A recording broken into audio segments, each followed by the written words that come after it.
membawa mengiring kami Tuhan lebih mengasihi Tuhan, lebih dekat dengan Tuhan, lebih sungguh-sungguh hidup dalam kehendak-Mu, dan kami berani menjalankan kebenaran firman-Mu dan lewat hidup kami nama Tuhan dipermuliakan.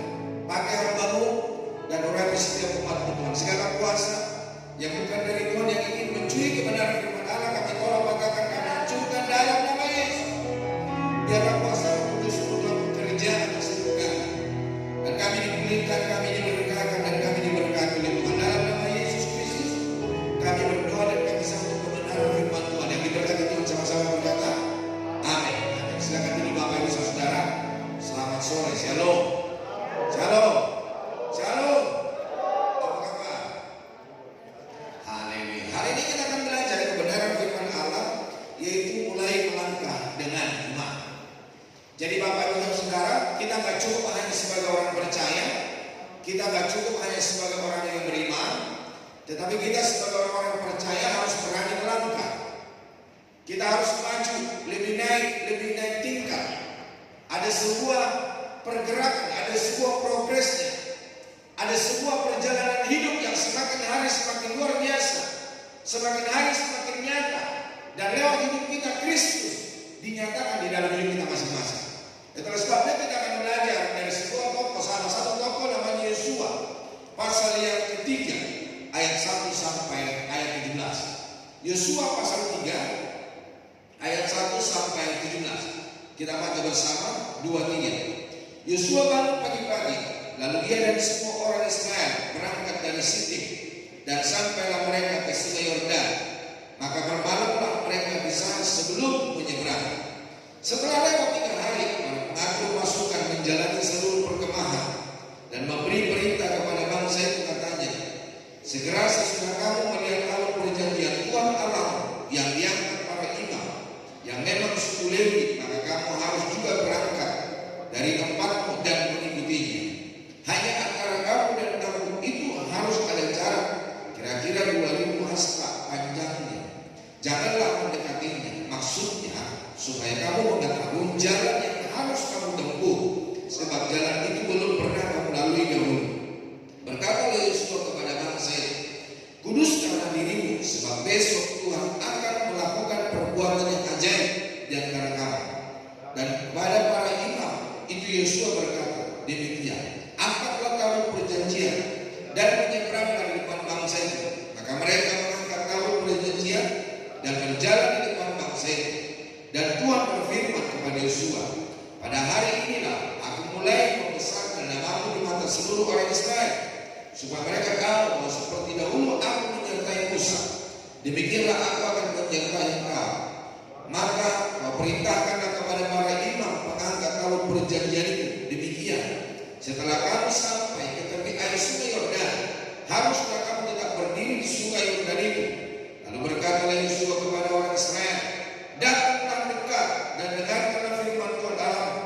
Lagi kata Yosua, dari hal inilah akan kamu ketahui bahwa Allah yang hidup ada di tengah-tengah kamu, dan bahwa sungguh-sungguh akan dihalaunya orang Kanaan, orang Het, orang Hewi, orang Feris, orang Girgasi, orang Amori, dan orang Yebus itu dari depan kamu. Sesungguhnya tabut perjanjian Tuhan semesta bumi berjalan menyeberang di depan kamu masuk ke Sungai Yordan. Maka sekarang pilihlah 12 orang dari suku-suku Israel, seorang dari tiap-tiap suku. Segera sesudah kami para imam mengangkat tabut Tuhan, semesta bumi berhenti di dalam air Sungai Yordan, maka air Sungai Yordan itu akan terputus. Air yang turun dari gunung akan berhenti mengalir menjadi bendungan. Ketika bangsa itu berangkat dari tempat perkemahan mereka untuk menyeberangi Sungai Yordan, para imam mengangkat tabut perjanjian itu berjalan di depan bangsa itu. Segera sesudah para pengangkat tabut itu sampai ke Sungai Yordan, dan para imam pengangkat tabut itu mencelupkan kakinya ke dalam air di tepi sungai itu. Sungai Yordan itu sebab sampai meluap sepanjang tepinya selama musim meluap. Maka berhentilah air itu mengalir. Air yang turun dari hulu meloncat menjadi bendungan jauh sekali di dekat Adam, kota yang terletak di sebelah selatan. Sedang air yang turun ke laut Araba itu, yakni laut Asia,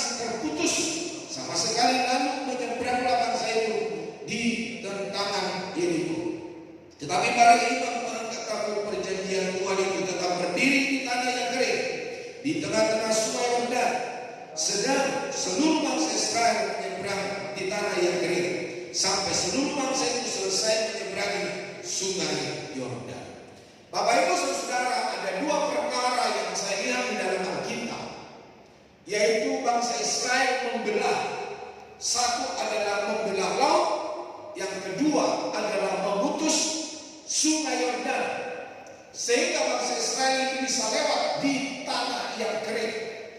Bapak Ibu Saudara berkasih Tuhan, saya melihat bahwa Allah yang disembah oleh bangsa Israel, yang kita sembah di dalam nama Yesus Kristus, dapat melakukan segala perkara, dapat memberikan jawaban pertolongan dalam setiap persoalan yang kita hadapi. Kalau saja laut bisa dibelah dua, kalau saja sungai Yordan bisa terputus dan bangsa itu bisa lewat, apalagi setiap masalah yang kita hadapi. Tidak mungkin secara kasat mata, secara manusia, bahwa laut bisa terbelah dua, bahwa sungai itu bisa berhenti seperti di tembok. Namun Bapak Ibu Saudara, oleh kuasa Tuhan, ketika para imam itu menginjakkan kaki, mencelupkan kaki di tepi sungai Yordan, firman Allah berkata, sungai itu terputus dan bangsa Israel bisa menyeberang. Sehebat apapun masa lalu, seberat apapun persoalanmu, tantangan yang membuat engkau takut, yang membuat kau gemetar, ingat, hari ini mari kita melangkah dengan iman. Kalau Tuhan sudah berjanji, kalau Tuhan sudah berfirman, kalau Tuhan sudah berbicara, itu akan digenapi bagi setiap orang yang percaya kepada Dia. Nah, Bapak Ibu Saudara berkasih Tuhan, dari perjalanan bangsa Israel, di mana Yosua menjadi pemimpin saat itu, tongkat kepemimpinan sekarang telah diserahkan kepada Yosua. Karena apa saudara? Yosua lah dan Kaleb yang membawa bangsa itu sampai ke tanah Kanaan. Yosua dan Kaleb yang lahir di tanah Mesir, yang berkenan kepada Tuhan. Sedangkan setingkat atau di atas tingkat daripada Yosua dan Kaleb, tidak ada seorang pun yang masuk ke tanah Kanaan yang lahir di Mesir. Bahkan Musa yang membawa bangsa Israel keluar dari tanah Mesir, dia tidak bisa masuk ke tanah Kanaan. Karena ketika Tuhan berbicara kepada Musa, karena bangsa Israel berteriak-teriak, bersungguh-sungguh tidak punya air, maka Tuhan berfirman kepada Musa, bicaralah sama bukit batu itu, maka bukit batu itu akan mengeluarkan air. Karena Musa telah kesal, Musa telah marah, oleh karena sungguh-sungguh bangsa itu, dia tidak menghargai kekudusan Tuhan, dia tidak menghargai kebenaran firman Allah. Saya tidak tahu apakah dia tidak menghargai, tapi Tuhan bilang tidak menghargai kekudusan Allah. Apa mungkin dia lupa? Oleh karena apa? Dia kesal, saudara. Jadi Bapak Ibu Saudara, sekesal apapun Bapak Ibu Saudara, jangan sampai melanggar firman Allah. Musa melanggar firman Tuhan, yang akhirnya apa? Tuhan bilang, kamu nggak boleh masuk ke tanah Kanaan yang telah aku janjikan itu. Jadi biarpun Musa yang membawa bangsa Israel keluar dari Mesir, Musa pun tidak ikut. Bapak Ibu, kalau Bapak Ibu punya kesempatan pergi ke Israel, berdoalah supaya Bapak Ibu bisa ke sana. Paling tidak nanti grup GBI Sahabat ada grup ke Israel. Haleluya. Oh, tiada mustahil bagi Tuhan. Saya dulu tidak menyangka saya bisa sampai 5 kali kalau saudara ke Israel. Saya nggak punya uang, tetapi Tuhan punya uang. Jadi kalau saya harus punya uang, harus punya kesempatan, harus punya kemauan, punya kerinduan, saudara. Ada orang punya uang, tapi dia nggak punya kerinduan. Ada punya uang, punya kerinduan, tapi nggak punya kesempatan. Jadi kalau mau ke sana punya kerinduan, punya uang, dan punya kesempatan. Jadi Bapak Saudara, doakan supaya setiap kita yang ada sore hari ini, dan mungkin rekan-rekan kita tidak bisa berangkat ke sana. Kok cuma 3 orang bilang amin? Haleluya. Bapak Ibu Saudara, ketika Musa di Gunung Nebo, Tuhan bilang begini, kamu hanya bisa menatap tanah Kanaan. Minggu lalu saya sudah berikan di multimedia Gunung Nebo itu di mana Musa dikubur, masih ingat ya?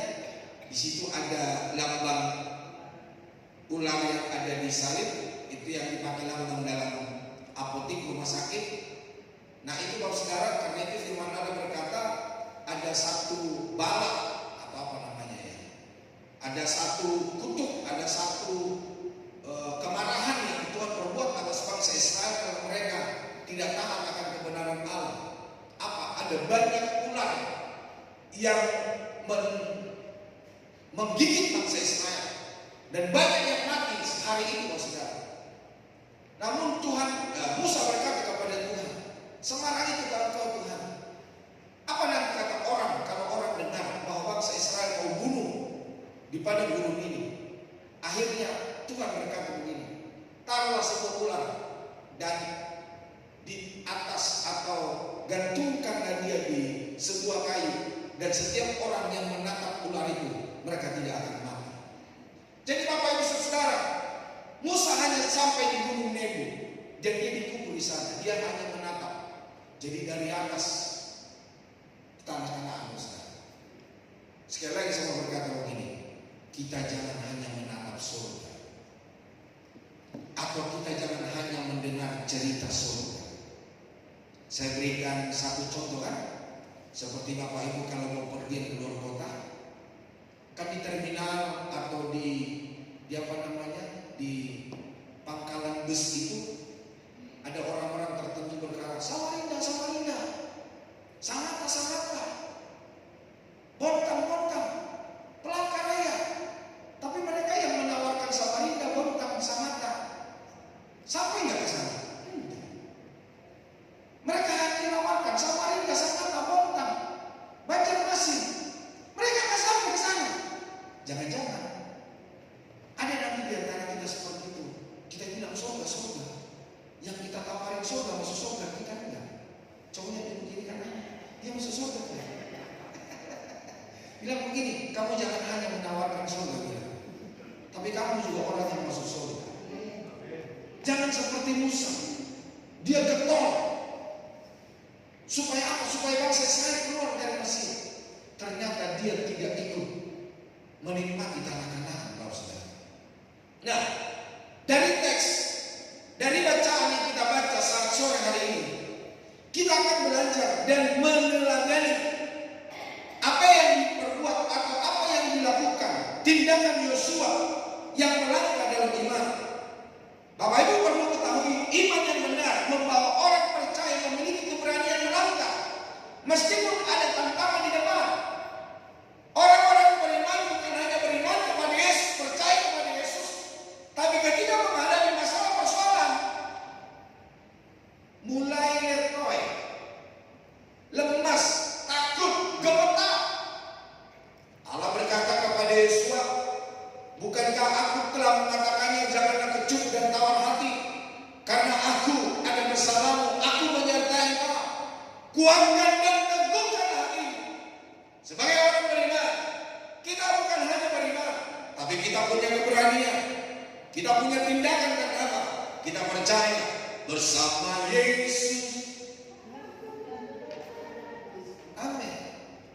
Bukan karena kekuatan kita, bukan karena kegagalan kita, tapi ada Tuhan yang bersama-sama dengan kita. Nah Bapak Ibu Saudara, apa yang perlu atau apa yang dapat kita pelajari dari bacaan kita saat sore hari ini? Yaitu yang pertama, mari Bapak Saudara melangkah dengan didasari kekudusan. Di dalam ayat yang kelima, Yosua pasal yang ketiga ini dikatakan, berkatalah Yosua kepada bangsa itu, kuduskanlah dirimu, sebab besok Tuhan akan melakukan perbuatan yang ajaib di antara kamu. Bapak Ibu, mau melihat keajaiban Tuhan? Mau melihat spektakuler yang Tuhan kerjakan dalam hidupmu?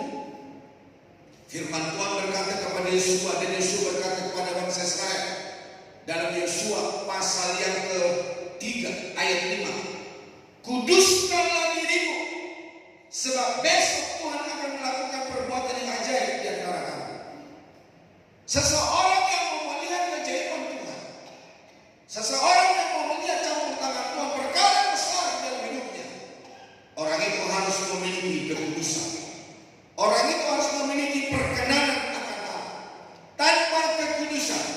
tidak ada seorang pun yang melihat Tuhan.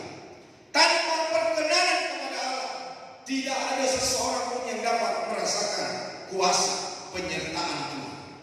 Karena pemazmur berkata, siapakah yang boleh naik ke gunungnya Tuhan yang kudus? Siapa dikatakan? Orang yang bersih tangannya dan murni hatinya. Orang-orang itulah yang akan masuk dalam gunungnya Tuhan, yang melihat kemuliaan Allah, yang melihat pertolongan Tuhan, yang melihat mujizat Tuhan. Kalau Bapak Ibu mau lihat mujizat Tuhan, kalau Bapak Ibu melihat pertolongan Tuhan, kuduslah di hadapan Tuhan, berkenanlah di hadapan Tuhan. Jangan hanya Bapak Ibu mengkultuskan gereja itu adalah tempat kudus. Bukan hanya gereja ini tempat kudus, tapi pastikan hidupmu pun adalah tempat yang kudus. Jangan hanya kultuskan gereja tempat kudus, tapi mobilmu, motormu, rumahmu, pekerjaanmu juga kudus di hadapan Tuhan. Sehingga di segala sesuatu yang Bapak Ibu kerjakan, Bapak Ibu melihat kemuliaan Tuhan, Bapak Ibu melihat campur tangan Tuhan. Kenapa ada banyak orang meraung-raung? Kenapa ada banyak menangis oleh karena setiap masalah persoalan dalam hidupnya? Dan seringkali menyalahkan Tuhan, saudara. Padahal bagi Tuhan tidak ada perkara yang mustahil. Bagi orang yang percaya pun tidak ada perkara yang mustahil. Yang membuat kita tidak melihat pertolongan Tuhan, pekerjaan kita, hidup kita, rumah tangga kita, rumah kita, kendaraan kita, kerjaan kita nggak kudus di hadapan Tuhan. Tapi malam hari ini lewat teks bacaan kita dalam Yosua pasal 3 ayat yang kelima itu, Yosua berkata kepada bangsa Israel, kuduskanlah diri, besok kamu akan melihat Tuhan akan melakukan perbuatan-perbuatan yang gagah perkasa. Jadi Bapak Ibu Saudara kekasih Tuhan, mari kita sadar, tanpa kekudusan tidak ada mujizat, tanpa kekudusan tidak ada berkat, tanpa kekudusan tidak ada sesuatu perkara besar yang dapat kita dapatkan dari Tuhan. Perintah Yosua kepada bangsa Israel, kuduskanlah dirimu, sebab besok Tuhan akan melakukan perbuatan ajaib di antara kamu. Kekudusan selalu berbicara tentang sesuatu yang disiapkan, dikuduskan atau dipisahkan. Jadi menguduskan diri berarti mengkhususkan hidup hanya untuk Tuhan. Menguduskan diri, mengkhususkan hidup hanya kemuliaan Tuhan. Mengkhususkan hidup, mengkuduskan rumah tangga, hanya Tuhan yang ada di situ. Mengkhususkan hidup, menguduskan pekerjaan, semuanya menyenangkan hati Tuhan.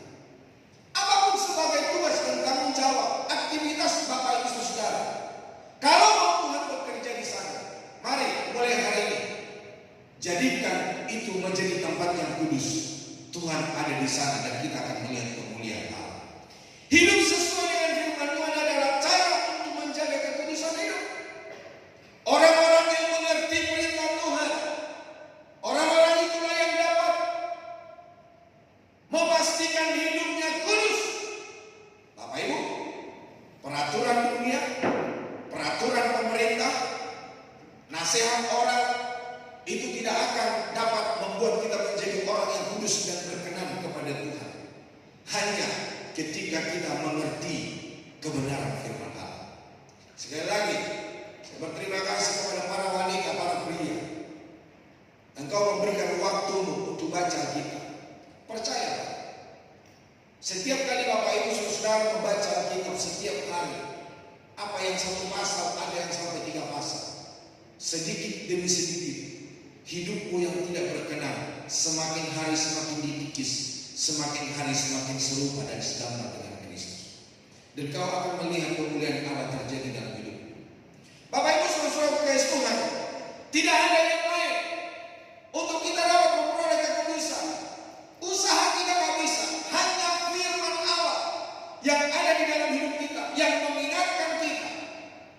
Bapak Ibu kalau masih ingat, firman Tuhan itu menjadi kaca spion. kita tidak menyenggol kiri, menyenggol kanan. Oleh karena apa? Firman Tuhan itu menuntut setiap jalan kita. Firman Tuhan itu menjadi pandangan kita untuk kita memandang. Apakah ada orang di sekitar kita, orang itu jangan sampai tersenggol, jangan sampai tersakiti. Kita bisa menempatkan diri di jalan yang benar. Itulah sebabnya ada orang berkata ketika kita ngobrol, orang berkata ini, ngaca dulu. Kita sebagai orang percaya, bagaimana supaya kita ini benar di hadapan Tuhan? Ayo, mari berkaca. Bukan berkaca lewat selfie, bukan, tapi berkaca lewat kebenaran firman Allah. Bapak Ibu Saudara kasih Tuhan, apalagi jadikan firman Tuhan menjadi real. Supaya apa? Supaya kita tidak terjerembab, tidak terjatuh. Firman Tuhan itu yang menuntun jalan kita. Supaya apa? Sekalipun ada liku-liku, sekalipun ada jalan yang tidak rata, jalan yang tidak keras, oleh karena kita ada di rel, saudara, perjalanan kita tidak amblas, kita tidak ambruk, tetapi kita tetap berdiri. Ku kan berdiri di tengah badai, yang kau beri. Jadi kita kuat bukan karena kekuatan kita, bukan dengan kekuatanku ku dapat jalani hidupku. Siapa? Hanya Tuhan yang di sampingku. Udah cukup. Nanti kita nyanyi terus jam 9 malam baru selesai. Jadi Bapak Ibu Saudara hanya firman Tuhan, bukan apa kata orang, saudara. Itu tidak ada di koran. Memang kadang-kadang di koran ada renungan, saudara. Tapi seringkali koran itu yang membuat kita takut oleh karena berita-berita. Bapak Ibu Saudara kasih Tuhan. Jadi ketika kita berkenan kepada Tuhan, kita akan melihat kemuliaan Allah. Firman Allah berkata di dalam 1 Korintus pasal 6 ayat 15. Baca bersama di multimedia di bilang apa? Tidak tahukah kamu bahwa tubuhmu adalah anggota Kristus? Akan kau ambilkah anggota Kristus untuk menyerahkannya kepada percabulan? Sekali-sekali tidak. Ingat Bapak Ibu Saudara, tubuhmu itu adalah anggota Kristus. Sekali lagi, tubuhmu itu adalah anggota Kristus. Ketika anggota Kristus yang ada di dalam hidup kita, kita ikutkan dosa, kita ikutkan sifat-sifat daging, kira-kira Kristus betah nggak di dalam? Tidak. Roh Kudus akan meninggalkan kita. Kita tidak akan bisa melawan setiap tantangan hidup ketika Kristus sudah tidak ada. Memang secara kasat mata mereka di gereja, mereka secara kasat mata mereka berkata haleluya, tapi tidak ada kuasa di dalam hidup. Dan ingat Bapak Ibu Saudara, untuk kita memperoleh kekudusan, untuk kita memperoleh kuasa Allah terjadi, mari hari ini anggota tubuh Kristus, hidup kita jangan sampai bercatat dan sampai bercela di hadapan Tuhan. Ayat yang ke-19 dibilang apa di sini? Atau tidak tahukah kamu bahwa tubuhmu adalah bait Roh Kudus yang diam di dalam kamu, Roh Kudus yang kamu peroleh dari Allah, dan bahwa kamu bukan milik kamu sendiri. Bagaimana Roh Kudus berdiam di dalam hidup kita kalau hidup kita tidak ada kekudusan? Jangan percaya kepada orang yang bisa berglosolali. Tahu berglosolali? Orang bilang berbahasa roh. Ya ralabasa.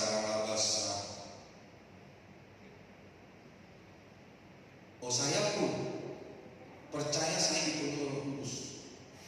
Tapi setelah saya belajar firman Tuhan, kalau saya sampai merasakan itu, saya tarik mikrofon saya. Karena apa? Sekalipun saya berbahasa roh, Bapak ini tidak mengerti. Jangan-jangan nanti ada orang baru itu pendetanya lagi umat, itu lagi gila ya.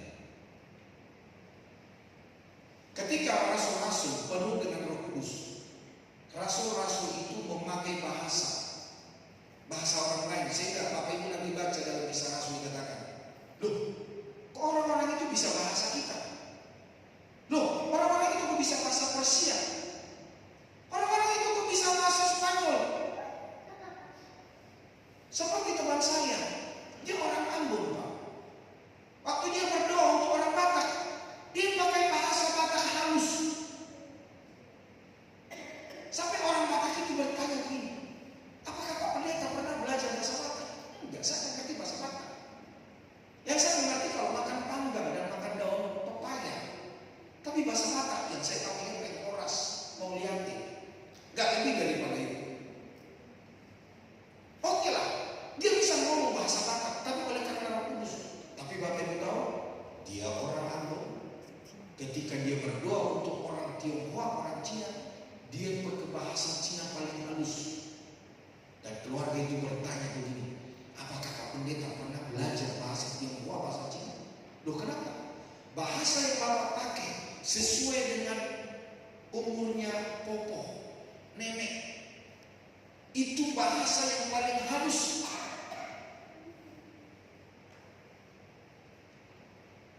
Wah, saya kalau dengar itu, saudara, Tuhan aku berikan karunia itu. Ketika aku berbahasa Arab, aku bisa pakai bahasa Manado. Dan orang-orang Manado di gereja ini diberkati Tuhan. Saya bisa pakai bahasa apa lagi? Bahasa Dayak. Saya bisa pakai bahasa-bahasa Bapak Ibu Saudara. Ada orang-orang memang bisa berbahasa roh, berglosolali. Tapi jangan percaya dengan itu. Ingat, si iblis pun bisa memberikan bahasa itu. Di gereja kami di Jakarta, ada seorang bapak. Kalau dia datang ke gereja, baru bernyanyi begini, ku kan berdiri di tanah badai. Dia sudah angkat tangan dua-dua. Dia sudah berbahasa roh, berglosolali paling kencang. Ada 500 jemaat kalah ini semua suaranya dengan dia. Tapi saya mau kasih tahu, sementara dia mengangkat tangan dan dia berglosolali berbahasa roh, dia lagi mengusahakan istri orang cerai dengan suaminya dan biayanya dia keluarkan. Betulkah dia dipenuhi Roh Kudus? Jangan-jangan Roh Kudus yang memenuhi dia. Bapak Ibu Saudara, bukan karena kita bisa berglosolali, saya nggak anti saudara. Kalau Bapak Ibu dipenuhi Roh Kudus, ayo berbahasa roh. Tapi jangan itu menjadi kebanggaan di dalam hidupmu, namun hidupmu tidak berkenan. Yang terpenting itu adalah buahnya. Bagaimana engkau meresponi setiap masalah persoalan di dalam hidupmu? Dan mungkin kau tukang marah-marah kalau kau penuh dengan Roh Kudus. Orang yang penuh dengan Roh Kudus, dia akan bisa menguasai dirinya. Halo Bapak Ibu. Jadi jangan engkau kecewa ketika engkau gak bisa ngomong seperti orang-orang yang ada di YouTube itu. Kirana baso, sandal lama, semakin lama semakin asik. Ya, saya bukan memuja, bukan. Tapi kira-kira seperti itu bahasanya begitu ya. Boleh-boleh aja Pak, tapi buahnya bagaimana? Yang terpenting itu buah rohani, buah kehidupan. Bukan karena bahasa yang bisa kita keluarkan dan itu menjadi sebuah kebanggaan, tetapi buah roh yang ada di dalam hidup. Penguasaan diri. Ayat yang ke-20 dari 1 Korintus pasal 6, sebab kamu telah dibeli dan harganya telah lunas dibayar, karena itu muliakanlah Allah dengan tubuhmu. Tuhan Allah telah membeli engkau dengan lunas, cash and carry, bukan kredit. Bukan hanya tanganmu diselamatkan, bukan hanya dari leher ke kepala diselamatkan,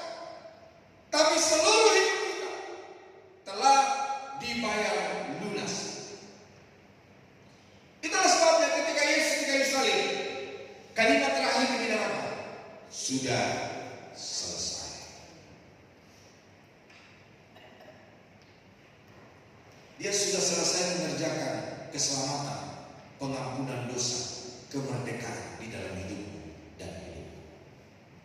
Bapak Ibu saudara-saudara kasih Tuhan, bagaimana kita supaya dapat menguduskan diri? Bagaimana supaya kita dapat mempertahankan bahwa tubuh kita ini adalah bait Allah, kediaman Roh Kudus? Itulah sebabnya dengarlah firman Tuhan. Ketika kau mendengar, percayai. Ketika kau percayai, renungkan. Dan ketika kau renungkan, lakukan di dalam hidup. Ada orang hanya mendengar, tapi nggak percaya. Ada orang mendengar dan percaya, tapi tidak merenungkan, tidak melakukan. Di gereja dia tergerak, oh ya nanti saya akan lakukan. Saya tidak akan mencuri lagi, saya tidak akan menipu lagi. Saya akan kembalikan segala sesuatu yang saya tipu, yang saya ambil. Keluar dari pintu gereja, hanya tergerak di dalam gereja, namun dia tidak bergerak. Tidak ada pergerakan, dia tidak melakukannya. Itu pun nggak baik, saudara. Tapi Tuhan mau supaya kita mendengar firman Tuhan, percaya, merenungkannya dan melakukannya. Di dalam Roma pasal 10 ayat 17, jadi iman timbul dari pendengaran dan pendengaran oleh firman Kristus. Banyak orang mendengar firman Allah, tapi tidak mau melakukan. Karena firman yang diterima ketika dia sudah mulai menyenggol hidupnya, dia sudah kepanasan dan tidak mau melakukannya. Dan ada banyak orang berkata, kamu tuh kalau khotbah kok saya terus yang disindir? Pak, saya tidak tahu persoalanmu, saya tidak tahu masalahmu, saya tidak tahu hidupmu sehari-hari di dosa. Kalau Tuhan berbicara kepada kita saat malam hari ini, Tuhan sayang kepadanya. Firman Allah berkata, siapa yang kukasihi, kutegur. Kalau sudah ditegur, kita nggak mau dibilang apa? Kuhajar. Jadi kalau Tuhan sudah menegurmu, Tuhan menghajarmu, engkau tidak berubah. Ingat, tunggu kebinasaan akan terjadi dalam hidupmu. Kehancuran terjadi atas hidupmu. Jangan-jangan engkau Tuhan kerjakan dalam firman Allah berkata ketika bangsa Israel keluar dari tanah Mesir, Tuhan mengeraskan hati Firaun. Jangan-jangan juga Tuhan mengeraskan hatimu karena engkau manusia yang akan dihancurkan, dibinasakan. Tapi hari ini lembutkan hatimu, persembahkanlah kepada Tuhan dan katakan, inilah hidupku kepadamu,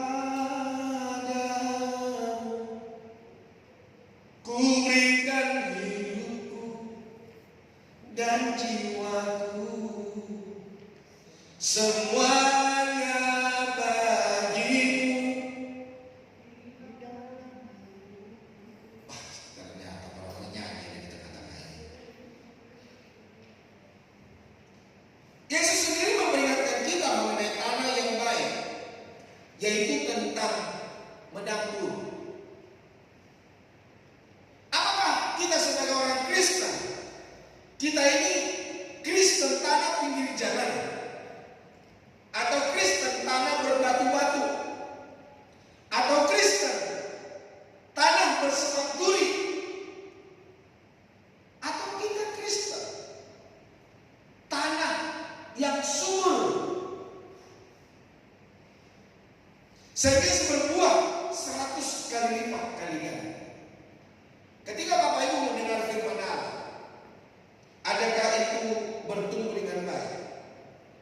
Melalui iman percaya kepada Tuhan Yesus Kristus, kita mengalami pengampunan dosa, pembenaran, keselamatan, pengudusan, pemeliharaan ilahi, bahkan menghampiri Allah sebagai Bapa, mengalami hak-hak sebagai anak.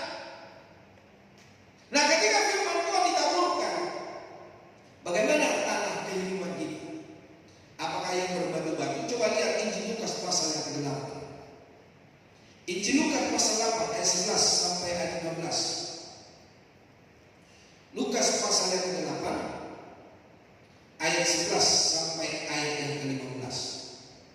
Yesus berkata begini, ayat 11. Inilah arti perumpamaan itu. Benih itu ialah firman Allah. Yang jatuh di pinggir jalan itu ialah orang yang telah mendengarnya. Kemudian datanglah iblis lalu mengambil firman itu dari dalam hati mereka, supaya mereka apa? Jangan percaya dan diselamatkan.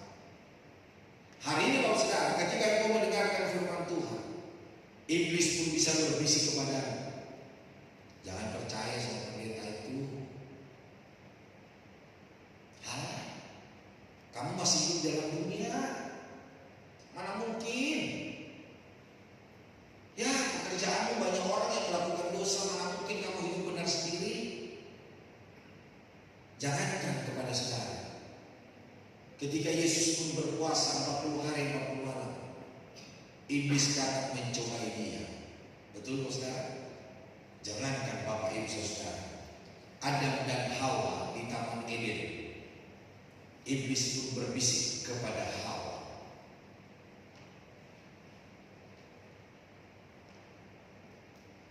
Sebetulnya kalau kamu makan buah pengetahuan yang baik dan jahat itu, kamu tidak akan mati. Udahlah makanlah. Akhirnya Hawa ambil, dia makan. Yang celakanya dibagi lagi sama suaminya Adam. Adam yang tahu firman Tuhan itu, yang diterima langsung dari Allah, dia ikut juga itu. Kayak kebo yang dicucuk hidungnya, ikut aja sama istrinya. Gak tahu mungkin Hawa itu cantik sekali yang membuat dia nurut sama Hawa. Atau jangan-jangan mungkin dia pikir, kalau saya gak nurut sama Hawa, ditinggal saya. Saya benar wanita cantik meninggalkan saya. Bapak Ibu Saudara, jangankan mereka pendahulu kita, apalagi kita sekarang. Jangankan juga hari ini iblis membisik kepada mereka. Udah, kita masih hidup dalam dunia. Nanti kalau kita sudah punya kaki 3, tahu punya kaki 3? Kita punya kaki 3 karena dibantu sebatang tongkat. Jangan kita lebih dulu. Kalau masih punya kesempatan seperti itu, kalau langsung putus nyawa kita, seperti Ananias dan Safira. Baca di dalam Alkitab, Ananias dan Safira, ketika Petrus berkata, berapa duit kamu jual tanah itu? Kamu jual tanah itu adalah milikmu. Kamu gak jual tanah itu milikmu. Kenapa kamu berdusta? Mati seketika itu. Ya kalau langsung mati.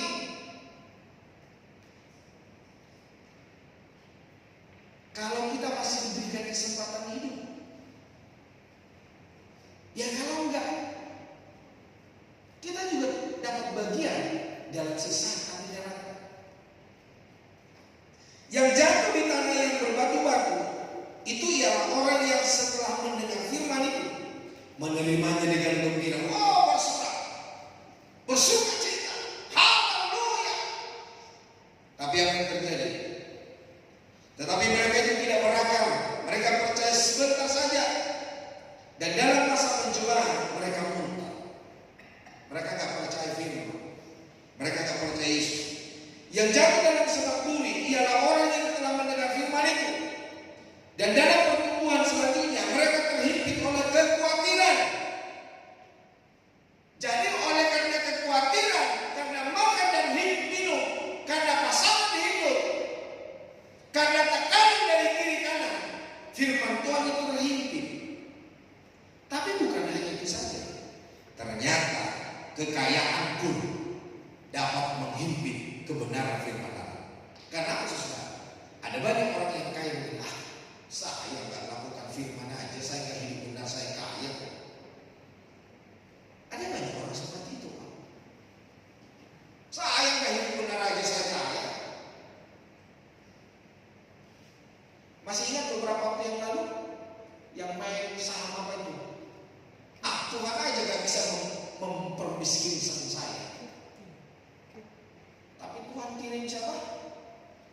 Tuhan kirim apa tuh KPK? Tuhan kirim para polisi menangkap dia, langsung dimiskinkan dia. Memang Tuhan gak datang secara kasat mata, tapi Tuhan punya pengawal di negeri ini. Para KPK, para polisi,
free sex, bebas melakukan hubungan sama siapa saja.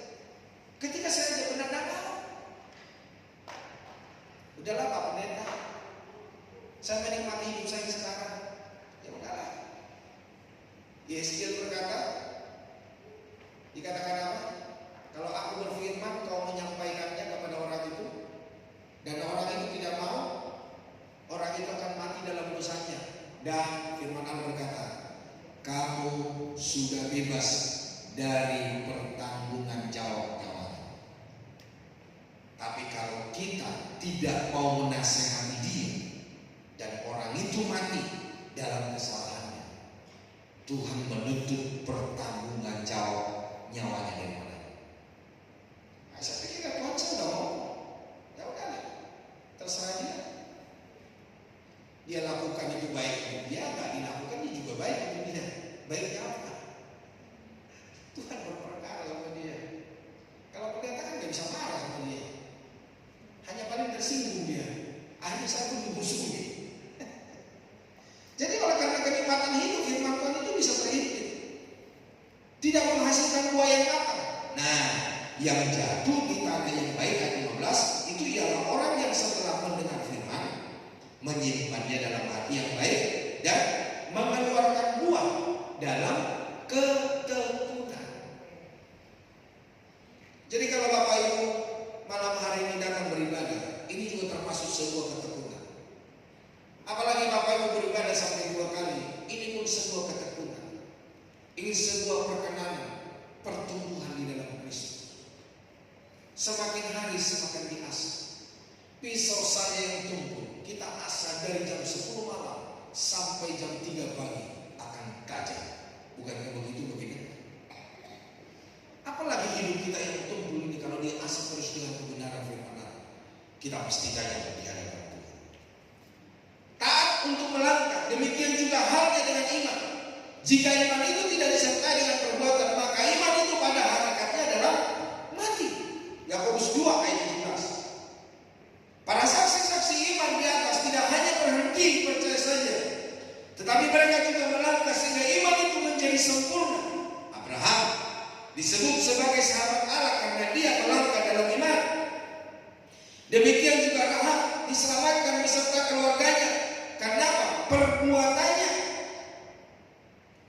Coba lihat dalam Yakobus pasal yang kedua. Siapa itu Rahab? Yakobus pasal yang kedua ayat yang 21 sampai 25. Yakobus pasal 2 ayat 21 sampai 25. Ayat 21. Bukankah Abraham bapak kita dibenarkan karena perbuatan-perbuatannya ketika ia mempersembahkan Ishak anaknya di atas mezbah? Ada sebuah tindakan, ada sebuah perbuatan. Kamu lihat bahwa iman bekerja sama dengan perbuatan-perbuatan, dan oleh perbuatan-perbuatan itu iman menjadi sempurna. Dengan jalan demikian, genaplah nas yang mengatakan, lalu percayalah Abraham kepada Allah, maka Allah memperhitungkan hal itu kepadanya sebagai kebenaran. Karena itu Abraham disebut sahabat Allah. Jadi jika kamu lihat bahwa manusia dibenarkan karena perbuatan-perbuatannya dan bukan hanya karena iman, dan bukan demikian juga Rahab pelacur itu dibenarkan karena perbuatan-perbuatannya ketika ia menyembunyikan orang-orang yang musuh itu di dalam rumahnya, lalu menolong mereka lolos melalui jalan yang lain. Jadi ketika pengintai kemana Yeriko ya?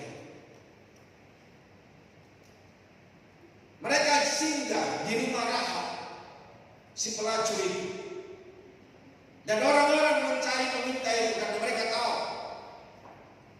wanita pelacur itu menyembunyikan para pengintai. Ternyata pengintai itu tidak hanya mereka berteduh berlindung di situ. Para pengintai itu berkata begini kepada wanita tuna susila, kalau kami akan menghancurkan kota ini, masuklah di dalam rumah. Semua keluarga jangan ada yang keluar, tapi berikan tanda bagi kami. Tanda apa sekarang? ada kain yang diikatkan di jendelanya, di pintunya, itu sebagai tanda untuk tentara bangsa Israel supaya dia tidak di bumi hangus. Jadi Rahab itu selamat karena iman dan percaya apa kata para pengintai. Jadi Bapak Saudara, kita hanya cukup beriman, Bapak Saudara, tapi kita akan dinilai dari perbuatan-perbuatan kita. Yang kedua, kita melangkah selain hanya kita hidup kudus berkenan kepada Tuhan. Yang kedua, didasari janji Tuhan. Janji Tuhan itu ya dan amin. Firman Tuhan itu akan digenapi bagi setiap orang yang percaya kepadanya. Wow, 1 poin udah hampir 1 jam saya ngomong. Tuhan berjanji kepada Yesua bahwa penerus Musa itu akan menjadi besar dan berada di dalam pernyataannya. Tuhan tidak lalai menepati janjinya, menjadi dasar yang penuh kepastian bagi janji-janjinya yang lain. Di dalam 2 Petrus 3:9, Tuhan justru sedang menunggu dengan sabar agar kita yang berubah. Kalau hari ini engkau masih berkutat, masih kau hidup di dalam dosa, tak mau bertobat, Tuhan masih memberikan kesempatan bagimu. Engkau masih ditunggu. Dia masih menunggumu dengan setia. Tapi kalau datang waktunya, tidak ada bahaya bagimu. Kalau sampai hari ini menunggu Bapak Ibu Saudara untuk bertobat, berubah, hidup benar, jangan kau senang. Oh, Tuhan gak datang ini. Saya mau hidup dalam dosa, saya aman-aman aja, itu akan terkendali. Hei, Tuhan masih sayang kepadamu. Hari ini juga kalau Tuhan menegurmu, Tuhan masih sayang kepadamu. Tapi kalau kau bertobat, urusanmu nanti. Mungkin bukan besok, mungkin ntar malam. Putus nyawamu. Jadi sebelum putus nyawamu ntar malam, sekarang bertobat. Bertobat, minta ampun sama Tuhan. Atau mungkin masih bisa kesempatan 5 tahun, 10 tahun, 15 tahun yang akan datang. Tuhan masih sayang kepadamu. Jangan keraskan hatimu.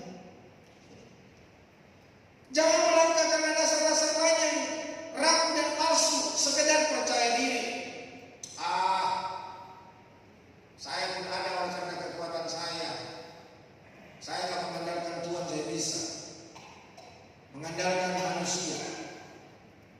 Orang-orang tahun 98 itu mengandalkan manusia, mengandalkan para pejabat-pejabat di negeri ini. Ya, kalau dalam keadaan baik-baik saja mereka akan menolong saudara. Tapi dengan mata kepalaku sendiri, tahun 98, para pejabat-pejabat yang dibanggakan, mereka telepon, mereka gak bisa menolong apa-apa. Orang-orang kaya, tentu mereka akan punya pejabat-pejabat yang punya pangkat di negeri ini. Tapi kenapa bisa mobil-mobilnya didorong dari showroom dan dibakar di tengah jalan? Mereka yang punya mall, saya percaya sekali mereka punya pejabat-pejabat, mereka punya dekingan. Tapi kenapa mall itu bisa dibakar? Kenapa mall itu bisa dijaga? Karena mereka tidak bisa berikan perlindungan. Dengan mata kepala sendiri aku melihat supermarket dijaga. Aku melihat dengan mata kepala sendiri ibu-ibu angkat sprinkler nomor 1, 2 kali 1, 2 kali 2. Itunya lebarnya 2 meter kali 2 kali 2 gitu. 200 kali 200. Saya lihat dengan mata kepala sendiri ibu-ibu angkat kulkas 2 pintu. Coba saya mau tanya ibu yang ada malam hari ini, sanggupkah angkat kulkas 2 pintu?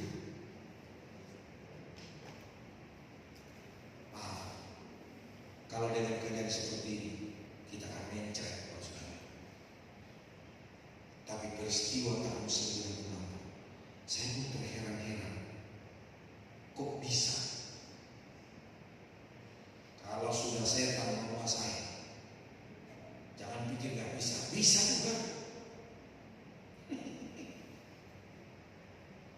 Jadi jangan melangkah dengan percaya diri, mengandalkan manusia. Harta. Firman Tuhan bilang apa? Untuk apa kamu memperoleh seluruh dunia dan isinya, tapi bukan kehilangan nyawa?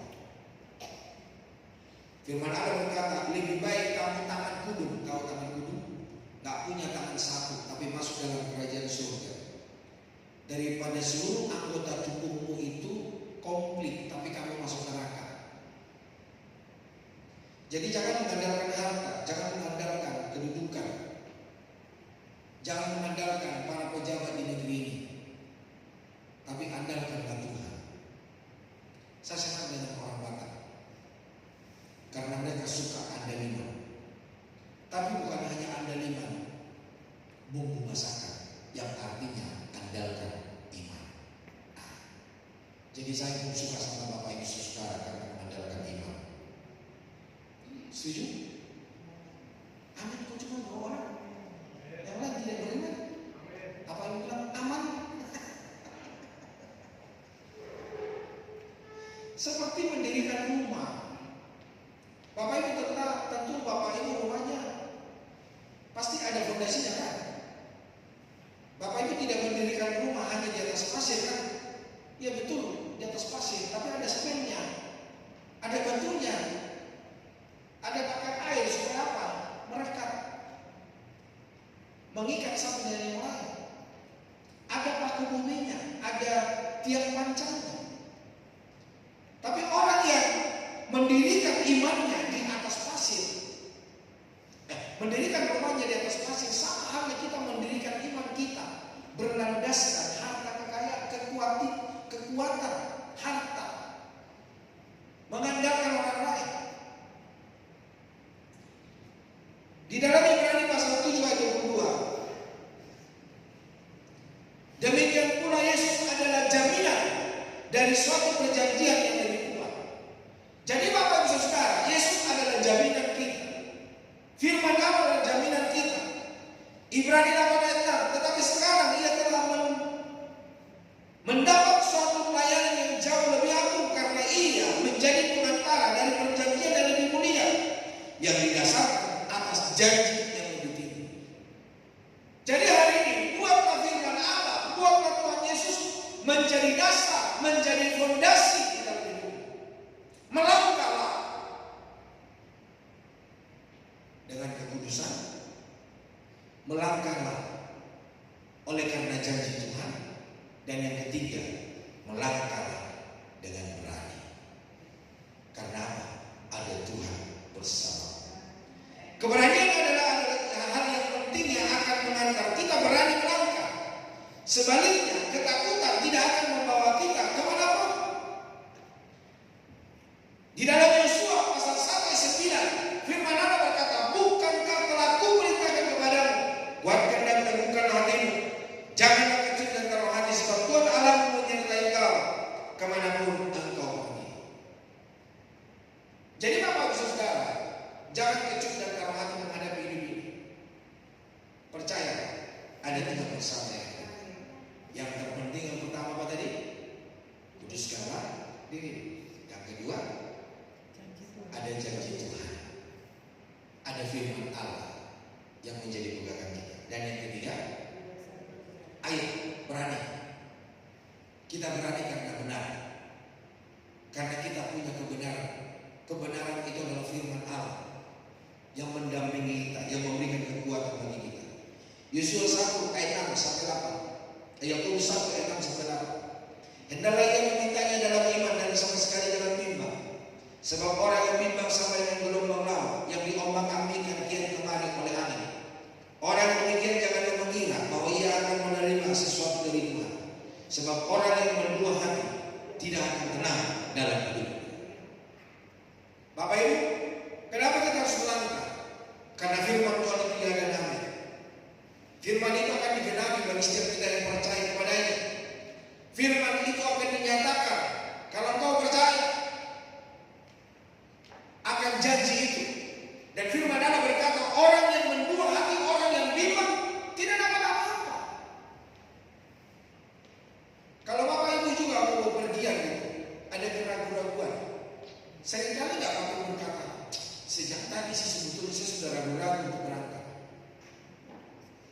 Jadi ketika Bapak Ibu melangkah, mau menjalankan sesuatu, gak ada keberhasilan.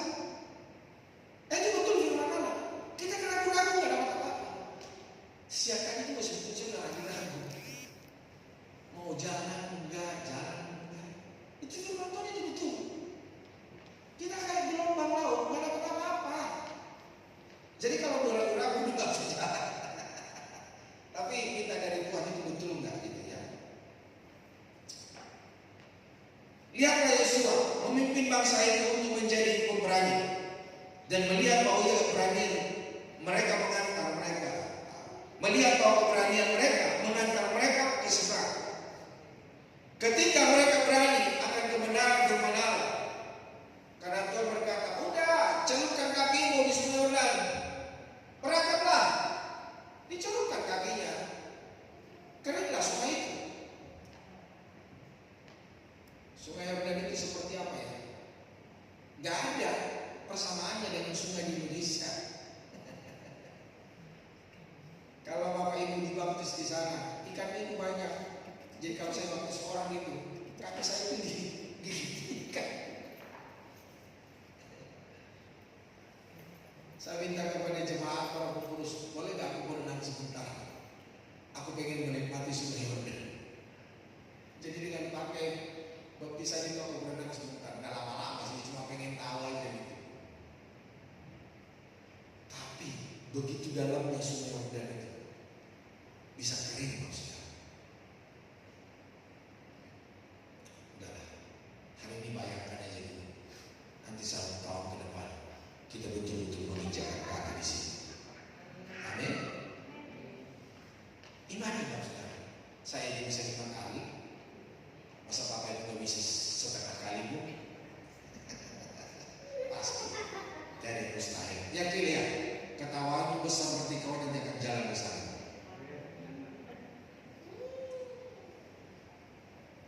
Ayat terakhir 2 Timotius 1 ayat yang ke-7 komisi kelima ke depan.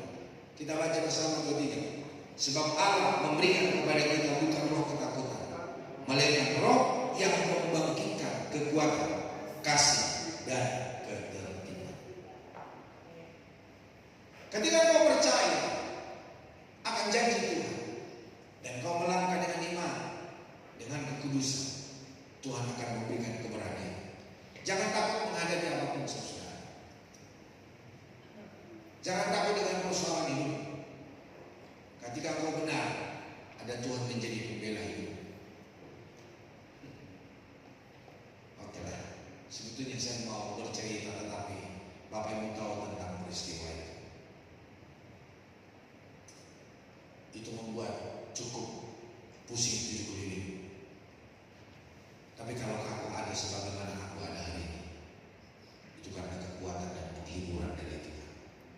Percaya, jaga hidup, jaga hatimu, jaga langkah, jaga iman, hiduplah berkenan kepada Tuhan. Saya bukan lebih baik dari Bapak Ibu Saudara, tapi hari ini kita bersama-sama menjadi orang yang baik, orang yang berkenan kepada Tuhan. Amin.